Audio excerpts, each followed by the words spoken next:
सर्वसामान्यांना आपल्या उन्नतीचा मार्ग सापडला पाहिजे यासाठी देवाची तशी इच्छा होती। आणि म्हणून नामदेवांनंतर जन्माला आलेले आमचे तुकाराम महाराज संत श्रेष्ठ तुकोबाराय। तुकोबांच्या स्वप्नामध्ये भगवान पांडुरंग आले आणि आज्ञाच केली, आदेश केला की माझ्या नाम्याचा संकल्प आता तुला पूर्ण करायचा आहे। माझ्या नामदेवानी केलेला संकल्प जो आहे तो तुला पूर्ण करायचा आहे, तयारीला लागणार आहे। अहो आदेश होता तो, आज्ञाच होती भगवंताची। तुकोबांनी लेखणी घेतली आणि लिहायला सुरुवात केली। पण लिहायला सुरुवात केली खरी, पण प्रश्न पडला तुकोबांना। म्हणाले काय करावं, कुणाचा अभंग लिहावा, का संभ्रम पडला? तुकोबांनी विचार केला, म्हणाले ज्यांनी ऑर्डर दिली आहे, ज्यांनी आपल्याला आज्ञा केली आहे त्या पांडुरंगाचा अभंग लिहूया का? नको म्हणाले।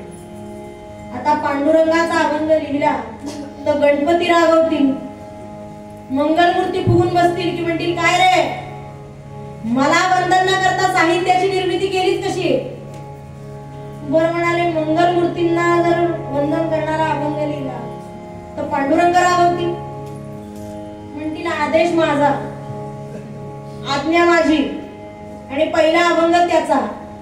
यातला गमतीचा भाग जरी सोडून दिला तरी तुकोबांच्या लेखणीमध्ये एक सुंदर अभंग लिहिला गेला। मुद्दाम ऐका, असा अभंग तुकोबांनी लिहिला, पहिलाच अभंग की जो सगळ्यात पहिल्यांदा कागदावर शब्दबद्ध झाला। तो अभंग मात्र गणपती आणि पांडुरंग दोघांनाही लागू पडणार आहे। बघा, नमो आदिरूपा, काय लिहिलं तुकोबांनी? नमो आदिरूपा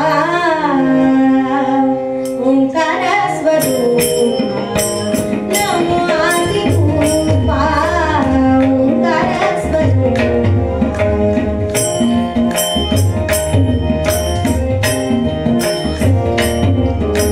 विश्वाची रूपा माया बाबा, विश्वाची रूपा माया बाबा, नमो आदिरूपा ओंकार स्वरूपा।